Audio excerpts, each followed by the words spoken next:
नमस्कार, खबरें खेती में आपका स्वागत है। मैं हूं रूपम। आइए एक नजर डालते आज क्या है खास कृषि समाचार में। मत्स्य भ्रमण दर्शन के जरिए मछली पालक नवीनतम तकनीक से होंगे रूबरू। मटका खाद के इस्तेमाल से फसल उत्पादन में होगी गुणात्मक वृद्धि। तालाब में ऑक्सीजन की मात्रा को बढ़ाता है एरेटर मशीन।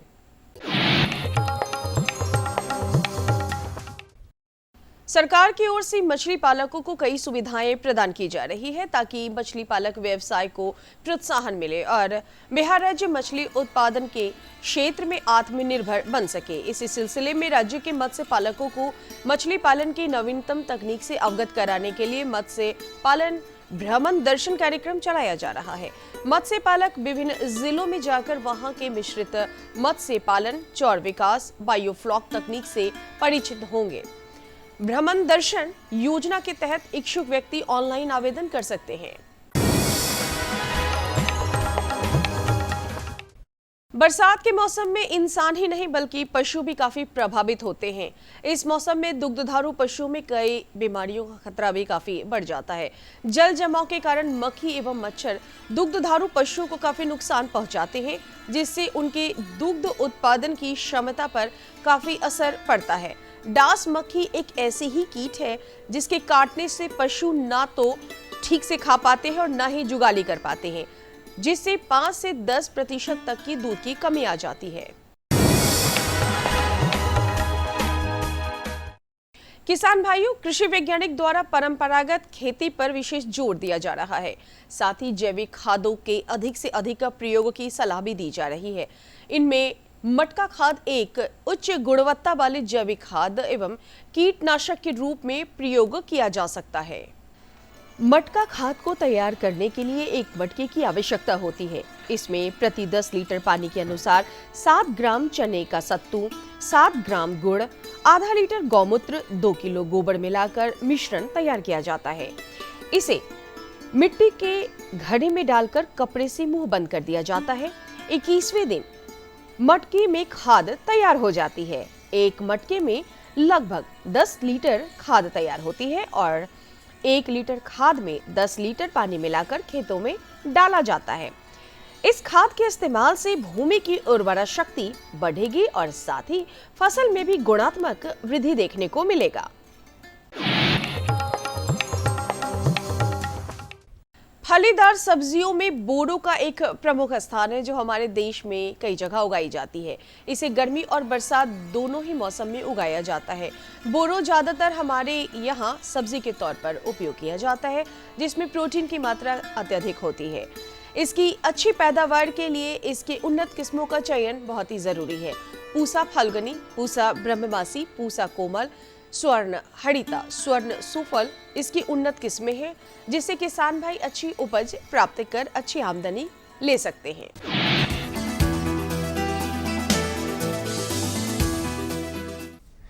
बरसात के मौसम में तालाब में ऑक्सीजन की मात्रा कम हो जाती है, जिस कारण मछली का विकास प्रभावित होता है और मछलियां सुस्त हो जाती है। तालाब में ऑक्सीजन की मात्रा को बढ़ाने के लिए एरेटर मशीन का प्रयोग मत्स्य पालकों के लिए काफी फायदेमंद साबित होगा।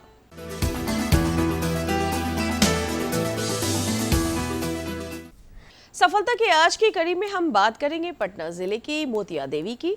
मोतिया देवी बकरी पालन के व्यवसाय से जुड़ी है। महज 4 बकरियों से इन्होंने बकरी पालन की शुरुआत की और आज इनके पास तकरीबन 40 बकरियां हैं। बकरी ग्रामीण अर्थव्यवस्था की रीढ़ है, ऐसा वास्तव में भी है।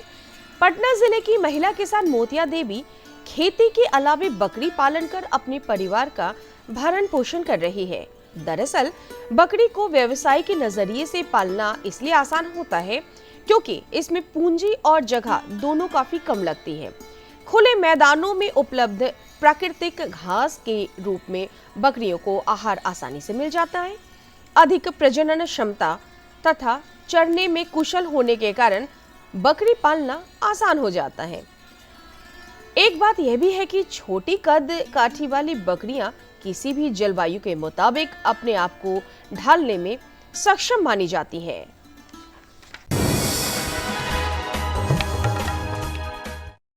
आइए अब एक नजर डालते हैं मंडी के ताजा भाव पर। आइए एक नजर डालते हैं राजधानी पटना के थोक सब्जी मंडी में और जानते हैं आलू और प्याज के ताजा भाव। लाल आलू 1900 से 2000 रुपए प्रति क्विंटल, उजला आलू 1700 से 1900 रुपए प्रति क्विंटल, प्याज 2400 से 2600 रुपए प्रति क्विंटल। और कैसा रहेगा अगले 24 घंटे में राजधानी पटना का तापमान, एक नजर मौसम के मिजाज पर। मौसम विभाग के मुताबिक बिहार के उत्तर मध्य भागों को छोड़कर अधिकांश जिलों में वज्रपात की आशंका बनी हुई है।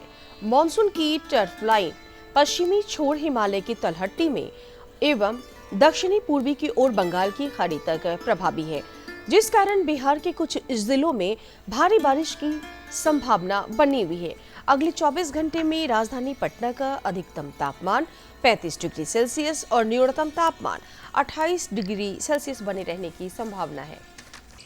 नमस्कार किसान भाइयों, अभी आप देख रहे थे कृषि समाचार, जिसके माध्यम से आपने खेती बाड़ी की नवीनतम जानकारियां हासिल की।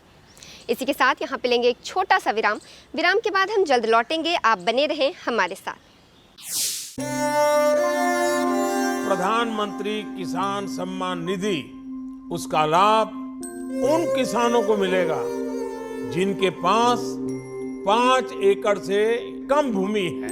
आजादी के बाद देश के इतिहास में किसानों के लिए बनी ये सबसे बड़ी योजना है। प्रधानमंत्री किसान सम्मान निधि।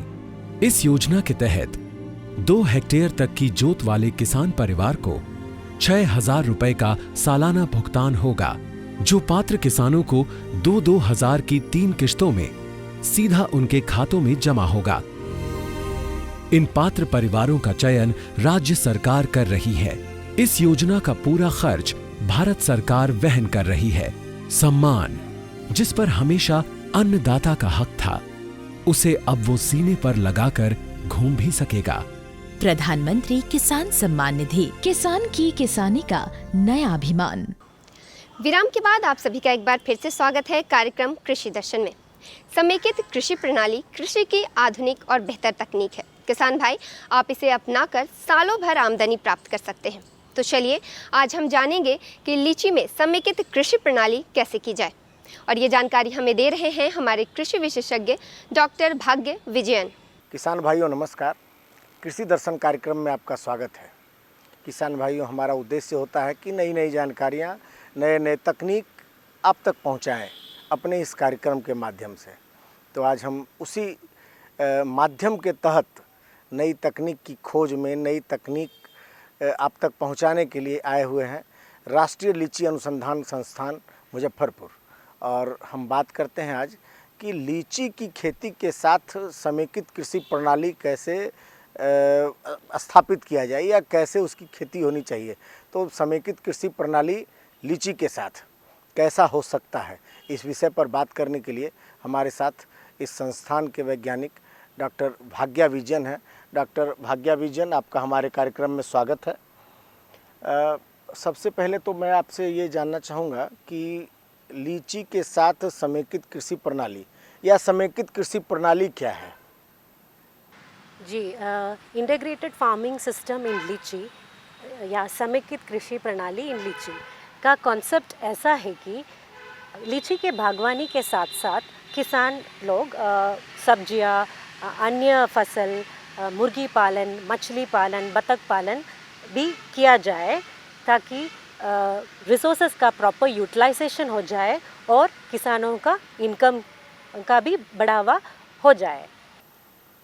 जी, तो हम इसमें ये जानना चाहेंगे कि समेकित कृषि प्रणाली में किन किन चीज़ों को रखा जाता है और उसका सिस्टम क्या, तरीका क्या है? जी, राष्ट्रीय लीची अनुसंधान एक 1 एकड़ मॉडल और एक 1 हेक्टर मॉडल समेकित कृषि प्रणाली मॉडल डेवलप किया हुआ है। उसमें ऐसा है कि जैसे हम 1 एकड़ की बात कर रहे हैं, तो उसमें लीची का जो फसल होता है 20 फसल लीची का हो गया है, और लीची के फसल के साथ साथ केला, पपाया और सब्जियां जैसे कि टमाटर हो गया है, मटर हो गया है, ये सब ओल, ये सब लगा सकते हैं। तब तक लीची फल ना दे, फल लगने जाते हैं तब हम लोगों को इंटीग्रेटेड ये क्रॉपिंग बंद करना चाहिए। तो इसके साथ साथ किसान भाई जैसे हम 1 एकड़ मॉडल का बात करते हैं कि 10,000 मीटर स्क्वायर होता है, 4,000 मीटर स्क्वायर होता है, तो उसमें अराउंड 2,500 मीटर में तालाब हो गया। उसमें किसान मछली पालन कर सकते हैं, जैसे कि जैसे मछलियाँ वैरायटी होता है कि काटला, रोहू, मृगाल, ये सब पालन करते हैं। तो इसका साथ साथ पशुपालन भी कर सकते हैं। तो इसका ऐसा है कि इनकम का बढ़ावा मिलता है। जैसे हमारा प्रधानमंत्री जी भी बोलते हैं कि किसान का इनकम 2 गुना बढ़ाना है। तो राष्ट्रीय लीची अनुसंधान भी यही मोटो में कृषि समेकित कृषि प्रणाली का एस्टैब्लिशमेंट किया हुआ है कि लीची के पौधा से जो भी इनकम मिलते हैं, साथ साथ किसान को 365 डेज कृषि से इनकम मिलना चाहिए। मतलब ये है कि अगर आप लीची की बागवानी करते हैं तो लीची के फसल के बाद किसानों को बैठना ना पड़े, किसान को ये सोचना ना पड़े कि फिर अगली बार हमारे पास लीची आएंगे तब हम देखेंगे। तो बागवानी में 365 दिन सालों भर उनकी व्यस्तता रहे।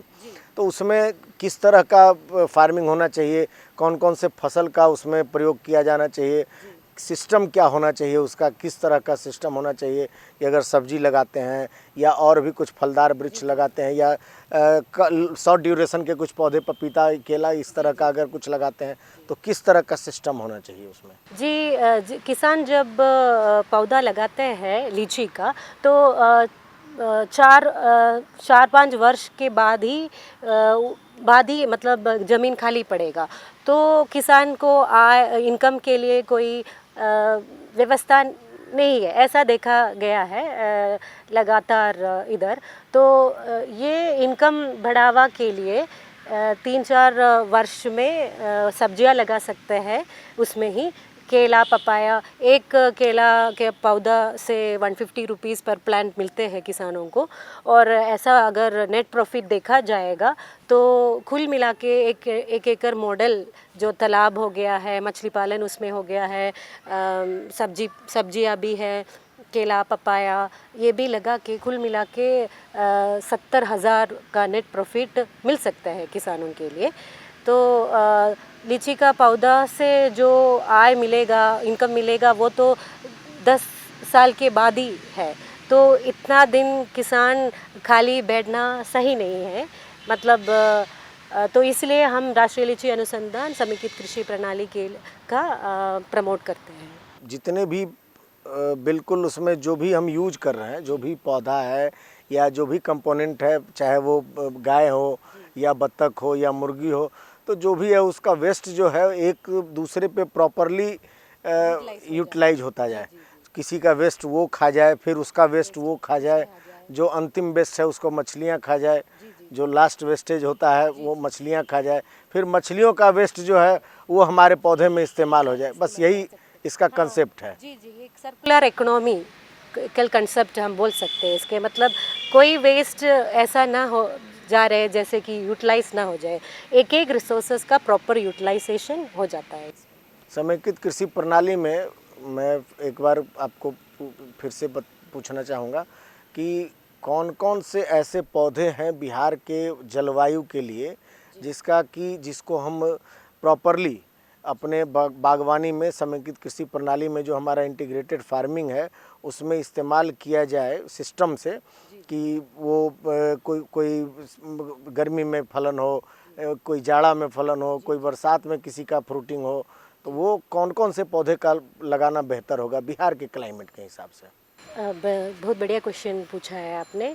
ऐसा है कि पहले किसान भाइयों का ये अनुरोध है कि आप लोगों को लीची का पौधा हमारे संस्थान से जुड़ के लगाना है।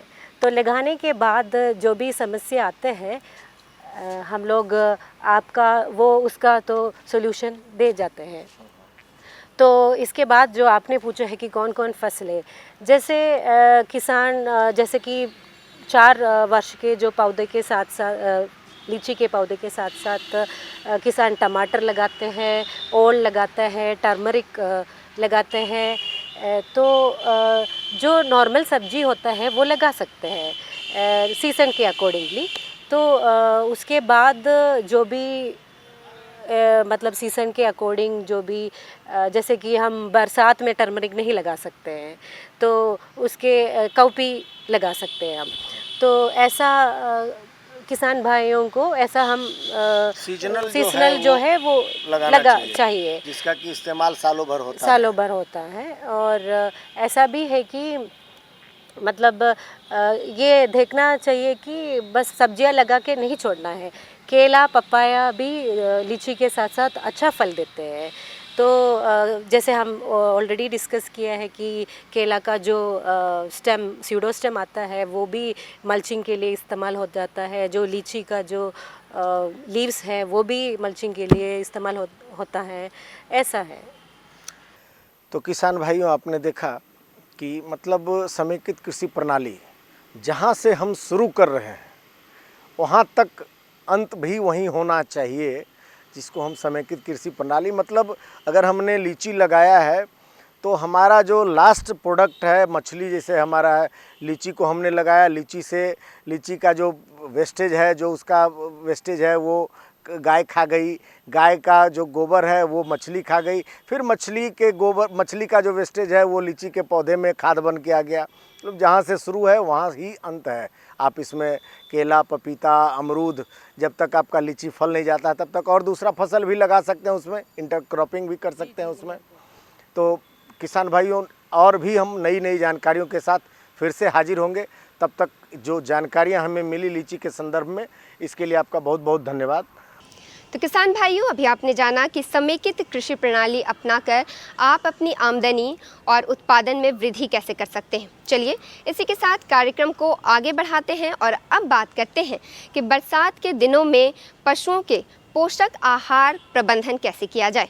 ये जानकारी हमें दे रहे हैं हमारे कृषि विशेषज्ञ डॉक्टर पंकज कुमार सिंह। नमस्कार किसान भाइयों, जैसा कि आप देख पा रहे हैं इन दिनों बरसात का मौसम है और बरसात के मौसम में अपने पशुओं के आहार प्रबंधन बेहद ज़रूरी हो जाता है ताकि आपके पशु बीमार ना पड़ सके।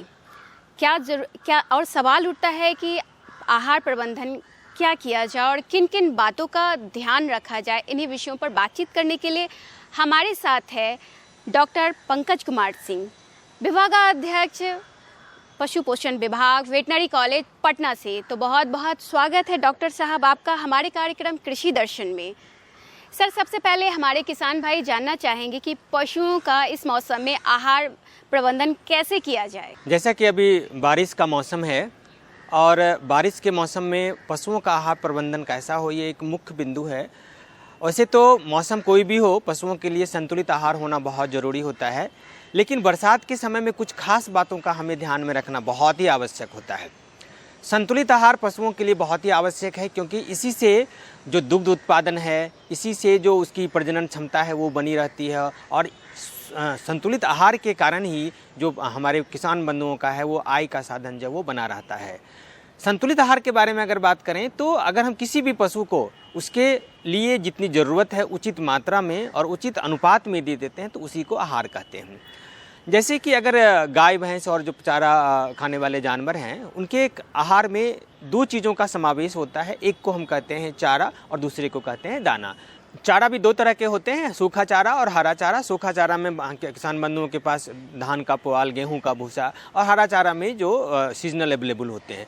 तो ये जो मुख्य बिंदु है वो ये है कि हरा चारा बरसात के समय में बहुतायत मात्रा में उपलब्ध होता है और कई बार हम किसान बंधु ये सोचते हैं कि हरा चारा उपलब्ध हुआ तो दूसरे किसी आहार के बारे में बात ना करें क्योंकि बहुतायत मात्रा में होते हैं। तो ये गलती ना करें कि पहला चीज़ आपको ध्यान में रखना है कि जो उचित मात्रा है, जैसे मैं बताऊं कि एक 10 लीटर दूध देने वाली गाय अगर है तो उसको कम से कम 6 से 8 किलो जो है आप सूखा चारा दें। हरा चारा जिस भी रूप में आप दे पा रहे हैं, चाहे वो दलहनी हो और दलहनी हो, तो 15 से 25 किलो है। तो ये मात्रा को आप मेंटेन करें। और दाना मिश्रण चाहे वो घरेलू हो चाहे वो बाहर से आप खरीद के लाते हो, तो वो हर एक 2.5 लीटर दूध पे 1 किलो दाना मिश्रण। तो ये जो आहार है इसका आपको हमेशा ध्यान में रखना है, चाहे वो बरसात हो, चाहे वो गर्मी हो, चाहे कोई भी मौसम हो। बस बशर्ते ये कि आपके पास जो भी उपलब्ध साधन है उसका आप समावेश अच्छे से करें। सर, ये तो हो गई हरे चारे और सूखे चारे की बात। और बरसात के दिनों में क्या ज़रूरी होता है कि पानी का भी समुचित व्यवस्था की जाए हमारे पशुओं के लिए? हाँ, पानी बहुत ही आवश्यक तत्व माना जाता है कि जब तक पानी प्रचुर मात्रा में ना हो और स्वच्छ पानी ना हो तब पशु में जो पाचन की प्रक्रिया होती है वो पूरी नहीं होगी। और भी चीज़ अच्छी बात यह है कि जो हम दूध पीते हैं उसमें करीब 75% तो पानी ही होता है।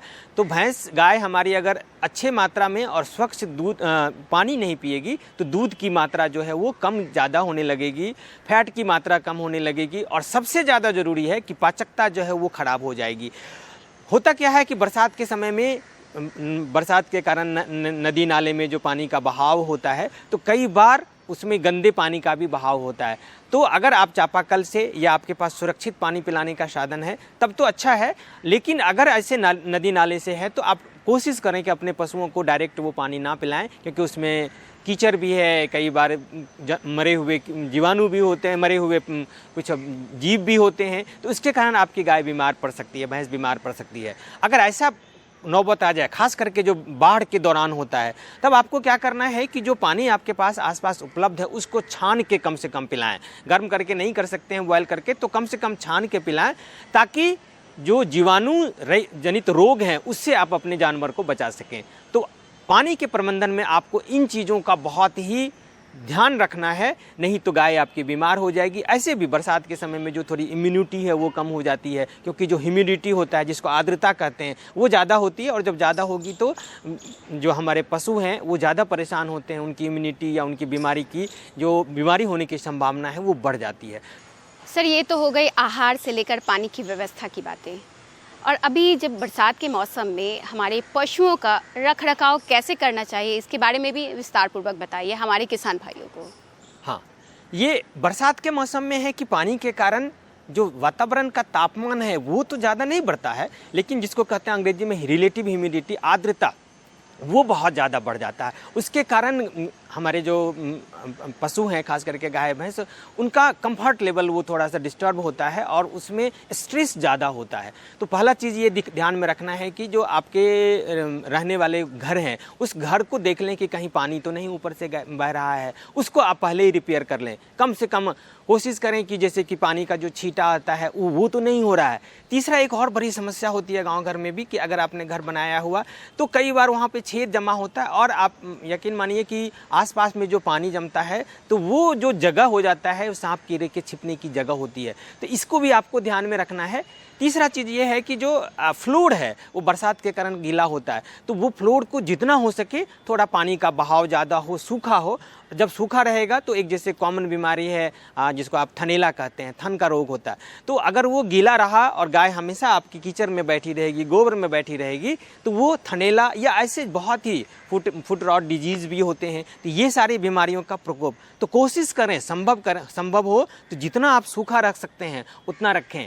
पशुओं को बरसात से बचाएं, बरसात के पानी से बचाएं। तो और अगर ऐसा आप करते हैं तो उसके जो रोग होने की संभावना है वो कर देते हैं। एक और छोटी सी बात बताना चाह रहा हूँ कि बरसात के समय क्या होता है कि कई बार लोग जो पानी में पौधे होते हैं उसको काट के खिलाते हैं, और यही वो मौसम होता है जब आपके कई जो कीट होते हैं, कई जो पदार्थ होते हैं, वो उसमें रिप्रोडक्शन उनका होता है, प्रजनन होता है। तो इसीलिए उसको बचाए रखने के लिए आपको क्या करना, जैसे एक घोंघा पे होने वाला लिवर फ्लूक होता है, तो वो उसी पौधा पे होता है, जलीय पौधे पे, तो उसको झाड़ के खिलाएं, सुखा के खिलाएं, नहीं तो एक लिवर फ्लूक नामक बीमारी होती है जो आपके पशुओं को परेशान कर सकती है। धन्यवाद सर आपका, आपने हमारे किसान भाइयों को इतनी अच्छी जानकारी दी कि बरसात के दिनों में कैसे आहार प्रबंधन करें, अपने पशुओं की कैसे देखभाल की जाए, इन सभी बातों की जानकारी दी।